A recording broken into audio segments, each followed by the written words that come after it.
How's it going, PengPirates crew? It's Adrian, and we're back with another video. But yeah, today we're going to be focusing on Enel and EB01. I think Enel is pretty strong, definitely not a tier 1 deck by any means, but I think its main strength is it can counter a lot of good decks like RP Law, Uta that's coming out, and also in EB01, it just gets a lot of great cards and a lot of great upgrades. And yo, speaking on upgrades, I just want to give a huge shout out to GrimArts on Twitter, because this was the mat I've been using at locals. You can see it's a chopper mat. I love it. I basically been using this since the start of like OP01, honestly. And then GrimArts reached out to me and wanted to do a little partnership, and they actually sent me some mats to try out, and I got a huge upgrade this set with this one. This is so clean, and I'm gonna be using this mat for the video, so you guys will get a better look at it. They even sent me an extra mat, which this is just so beautiful. Like, these mats are awesome. So if you want to pick them up, go to GrimArts or Grimtendo on X. They have their shop in their bio. I'll also link the shop down below. They have a lot of these really cool mats and really cool sleeves. And honestly, I was already planning on buying one before they even sent me this. So if you're looking for some swag, like sleeves, mats, they even have some Dragon Ball stuff. They are just awesome, and they have been a pleasure to talk and work with. And yeah, go check them out. I'm a huge fan of their work, so when I found out they're a fan of mine, it was honestly awesome. And let's get right into the video. Alright, so not only do you get to see the deck profile, you also get to see how beautiful this mat is up close, right? Alright, so I'm going to start off with some core cards, and we're going to kind of go through the deck list. If you skip to the end of the video, shoot me like a comment or a like. That really helps with my engagement and everything. I just played this at locals, and this list feels really good. I think this is honestly a good place to start, and you could kind of tweak things from there. If there's anything you don't agree with, I'd be really interested to see that in the comments, because I'm just a huge Enel player, and this is something I am going to be working on throughout the set. So getting onto some core cards, these are cards that I think that you cannot necessarily cut. Their ratios can like kind of change, but in general, if I have a card at 4, that's usually because I want it to be at 4, and the lowest I would ever go on it is like 3 or something like that. We'll get into that, but for now, these are the core cards that I think that you should not cut from the deck. Starting off with our core cards, we have Kikunojo. Kikunojo is just a really amazing card in general. They have amazing stats. They're at a premium 4-drop 6k, which is super important. Their on-KO effect is also really annoying to deal with. On KO, if your opponent has 3 or less life, you gain 1 life. This is crucial against decks like Gecko Moria, because you want a board that's really annoying to deal with. Kikunojo is how you get a board like that. They also have the added effect of on trigger, if your opponent has 3 or less life, you just get to play this out for free. And then moving up to 5 costs, I have 4 Shirahoshi. Shirahoshi is here at 4 because we don't really have good ways to draw into cards. In general, we want to have a lot of our top end near the late game, but we really can't get there. We can't search any of it. It's really inefficient to run searchers, even though you want to, especially since the best card in this deck is 9 cost Yamato, and there's no yellow honor searcher. So instead, we play cards like Shirahoshi that just lets us cycle. Seeing 3 cards off the top of your deck is super important. Also, if you're able to trigger this once or twice, by putting it back into life with Katakuri, that's really good. That's going to really shape your hand into being something that, just has everything that you want. I would never run this card at anything lower than 4, because it really is what gives you that edge in the late game, because I will just have a toolbox hand where I could really be flexible with my plays. And then another 5 drop that I have at 4 is Gadatsu. I don't think I need to speak on this card either. Gadatsu is just an amazing card, especially in Enel, because Enel is so good at controlling the board. On play, you just get to KO any character that has equal or less than the amount of your opponent's life. And this effect is so relevant into pretty much every single deck out there. Every deck has some sort of early play that they want to do. I really see this card as 5 Dawn KO of 4 costs, because usually I'm keeping you at 4 if I have this in hand, and I'm going to keep you at 4 for as long as I have one of these in hand. So getting to have such a strong on-curve play, like for example, they play a 4-drop on 4 Dawn, and then on 5 Dawn you just play Gadatsu, just get rid of their stuff. It's really amazing. And then moving on, this is kind of like core cards, but you could honestly switch and change them interchangeably. I run 4 Satori. Satori is just a 5k body that I like to run. It's also a 2k. It's really useful, especially against decks like Gecko Moria. even Sakazuki, because the 5 cost actually is pretty significant, especially for Gecko Moria. It's actually really awkward for them to get rid of this card, and that's really going to help you push for game, you know, control the board if you need to. I just think this card is great. It's also a 2k counter. And then moving forward with the other 2k counters, I run 2 Hiyori. I don't run Flampe in this list. You can run Flampe in this slot. I just think Hiyori is a lot more useful. The reason why a deck like Katakuri runs Flampe is because they want to be at 1 life sometimes so that they can use Amaru to rest something and then swing in for game. We also have that option as NL, but to us, being at 1 life is really, really common. So if you need to be at 1 life, most of the time you are.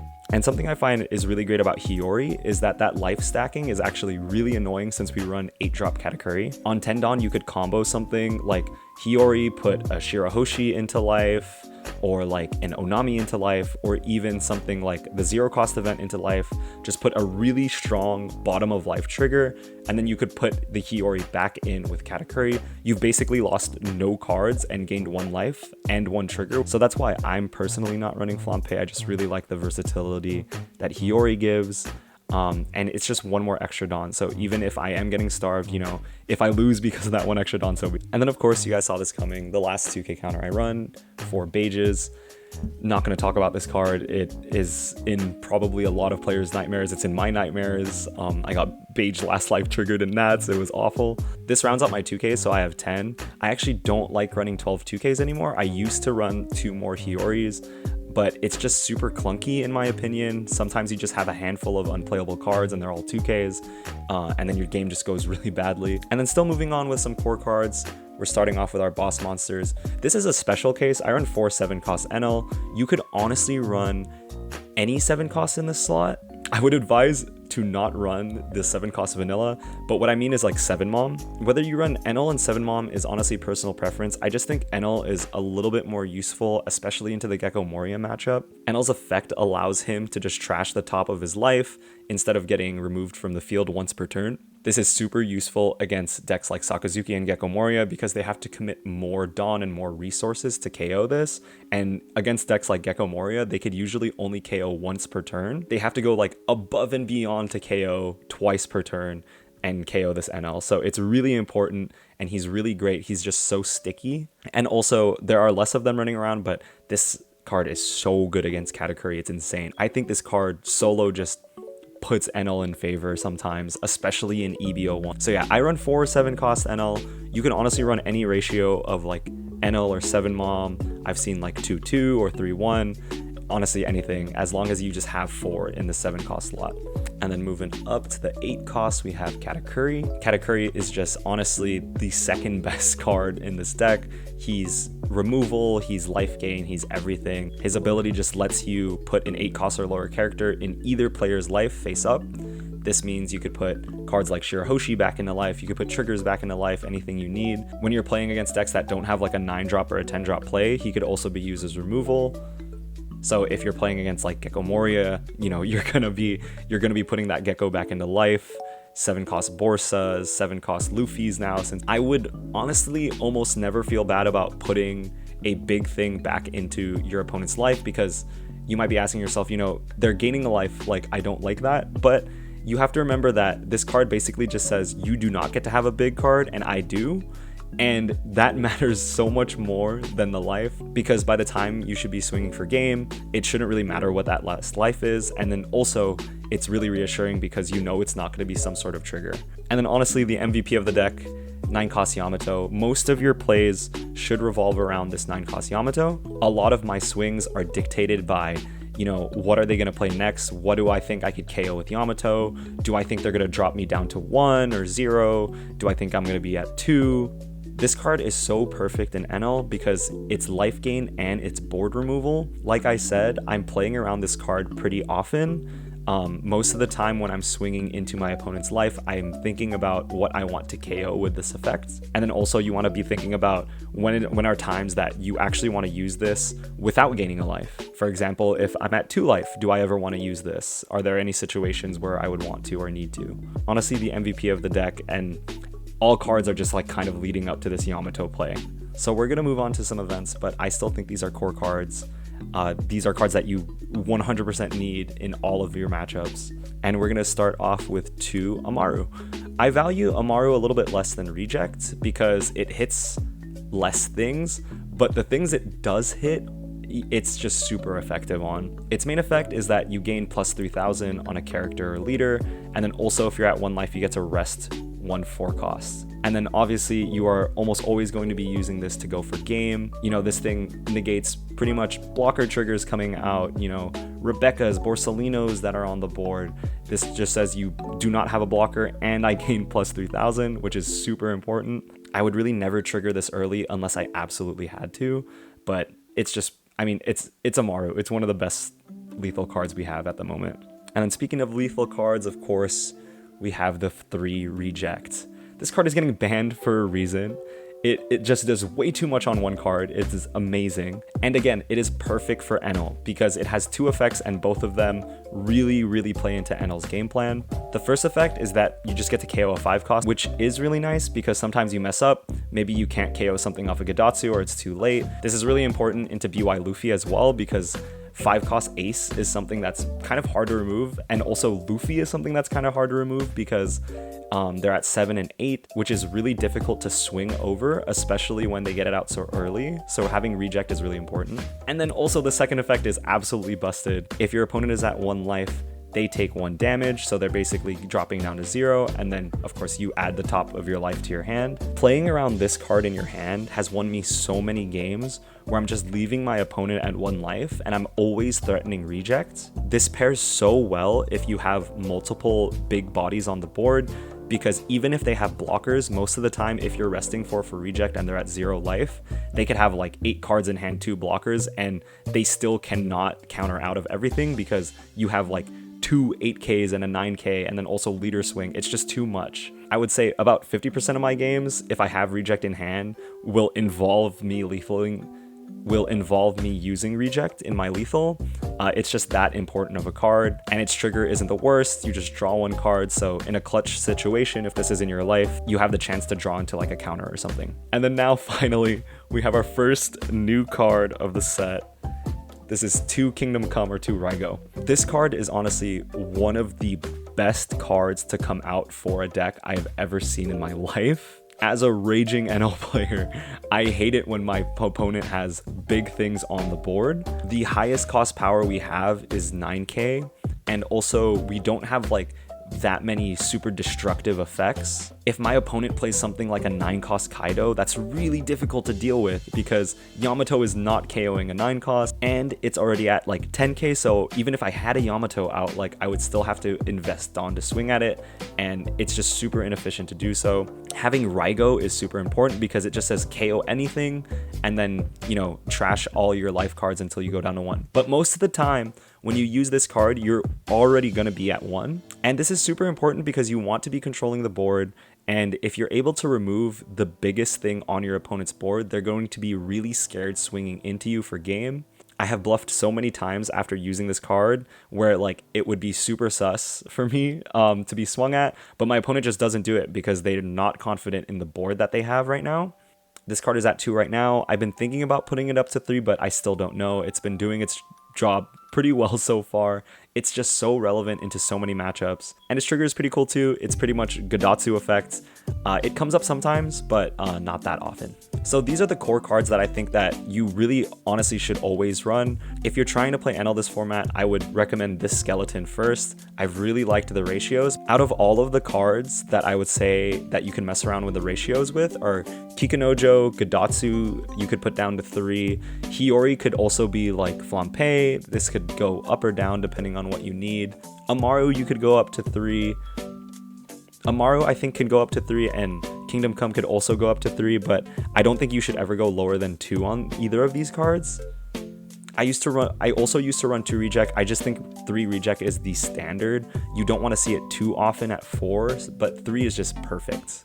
So now we're going to move on into what I think are like flex spots. You know, you could run a lot of different things, but these are just the cards that I run right now. Onami is in this weird spot because her trigger is really good, but I really don't like playing her from hand. She is really funny to combo with Katakuri because if you have a big body like a Yamato on the board that you just played like on 9 or something, you could do 2-cost Onami, give Yamato banish 9k, and then play Katakuri to put her back in life, and then now you have a Thunderbolt trigger. But honestly, with BY Luffy out and everything, I want to be more proactive in my turns. If I'm spending the turn like, resting 2 Dawn to play Onami and swinging like 9k or something like that, it feels like an awful turn to me. And that 1 card could definitely matter in the end, but at the end of the day, you're also giving up 1 card, so if you can't really put this back with Katakuri, it's kind of a wasted card out of your hand as well. But I don't know, it's useful when it's useful, but it's also just pretty niche. I like the card, but it used to be at 4 and it was just too much. Now I run it at 2 because I want to run other things. Speaking of those other things, I run 3 4-cost Sanji. Sanji's just great because it's basically better Satori. I don't feel bad for triggering it. It's really good for clutch scenarios against Gecko Moria, Sakazuki, pretty much anything. A lot of boards just get really crazy when you get a Sanji trigger, so it's just an awesome card to have, honestly. I'm trying to see if I want to bump it up to 4, but I think 3 right now is really good. I also want to note that Sanji and Okiku are our only 4-costs, so if you are at 10 Dawn and you play Kingdom Come plus Sanji is actually a really amazing play because Sanji is giving you more defense throughout the game for when you're only at 1 life. Being at 1 life as Enel is pretty scary at times because if your opponent has even just 1 character on board, they're going to be taking cards out of your hand. Sanji kind of alleviates that pressure a little bit and gives you a little bit more wiggle room depending on your matchup for when you use Kingdom Come. And moving on to a 6-drop I love to play is 6-drop Newgate. He comes from the new structure deck, and his effect is, on play, you're going to add 1 card from the top of your deck into your life, and then you're going to look at all of your life cards and reorder them, and then you're going to put 1 of your life cards back into the deck. So basically, if I'm at 2 life, which theoretically, if I'm playing this on curve, I should be at, I'll be adding a card from the top of my deck and looking through 3 cards. This is so good because it really fixes your life. One of the problems with playing Enel over Katakuri is that Katakuri can always reorder their life pretty much every single turn. They have that information of what's a trigger and also like what are they drawing into. With Enel, you don't really have that luxury, and also there are a lot of times where your life just isn't working with you. Like for example, like you will get like a Yamato on the very bottom of your life and like a 0-cost event at the top. And you'd rather those be flipped. Newgate just helps you alleviate that a little bit. It might be cope to use this card, but every time I've used it, I have not regretted it. It's super nice to have. There have been like 3 or 4 times where I've just had no play in hand and I play the Newgate and then my play is in life because I can manipulate my life to have triggers, and then if something like a Yamato is on the bottom, I could put it on the top of my deck so that I can draw into it next turn. It's just such an amazing card, and also I like having a 6-drop in the deck because if I'm forced to go second, I have a clear curve, right? On 2, I just won't do anything. On 4, you play Kikunojo or Sanji or swing 9, whatever, and then 6, you play Newgate, which I think is just a beautiful curve, and it just lets you go first or second. I would only run 2 right now because he mainly is for going second, and that's because if you're going first, the soonest you could play him is on 7, and I would rather be playing like Rush Enel or like 7 Mom on 7 as opposed to like Newgate. And then moving on to my last 2 cards that I run 1 0-cost event. 0-cost event is pretty self-explanatory to me. You run a lot of bricks in this deck, so when you're getting swung at, you want them to be a 1k pretty much. This kind of acts as like an 11th 2k. It also has one of the best triggers in the game, especially in Enel, because you could stack this with Hiyori and make sure it's the last card in your life. With cards like Newgate, you could also just like reorder it to the bottom if it's one of the life cards you end up seeing. It's just such a versatile card. I'd run it at 2, but I am trying out the last card. And that last card is L4. So now I'm at 50 cards. You might be wondering why I'm not running Shirahoshi. I actually have been testing with Shirahoshi a lot on the sim, and I just don't like it. I think in 07, it definitely has a place because there's Lucci and Gecko Moria running around, but for now, like, it really is only good into Gecko Moria. Every other deck has some sort of efficient way to deal with it, whether that be like resting or Sakazuki could bottom deck it, and I understand that sometimes those ways can be really annoying to deal with, but I mean, just being at 2 cost, like, it's very difficult for me to run it since it just can get Houndblaze, it could get backlighted, it could get rested with Amaru. This also fixes so much math in the late game for you sometimes. Just having basically like a super counter 4K card really messes your opponent up, because if you're able to counter out of like a big 9K swing with just 2 cards, especially if they have to commit like a lot of Dawn to do so, that's really gonna mess them up because they're just not expecting this. This could honestly be another 0 cost event, or the 0 cost event could be an Thor. I'm still testing it out, but in general, I've really liked Thor. It's been really clutch in a lot of scenarios. But that is my Enel list. I took it to locals tonight. I technically went 4-0. I won in time for my first round, but I don't like winning like that at locals. I ended up losing past time, but I would have won, keep in mind. But I did end up going 3-1 against 2 Utas, and then I played against a Reiju where I got pudding twice. This deck does still struggle against really good Sakazuki players, and also I think Gekomori is just always going to be a really sad matchup for you. Honestly, every black deck is. Raigo really helps, but again, it's still very difficult sometimes. But in general, I think this deck has a really good placement in the format, considering it has good matchups into Katakuri now, especially with Raigo, RP Law. Uta didn't feel like that bad of a time. But yeah, what do you guys think about the list? Let me know what you guys are running and why in the comments down below. Remember to check out GrimArts. They are amazing for sending me this mat.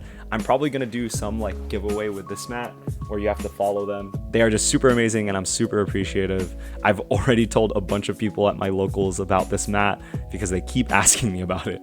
But yeah, as always, good luck on anything you're doing, whether that be work, school, anything at all. And I'll catch you on the next one.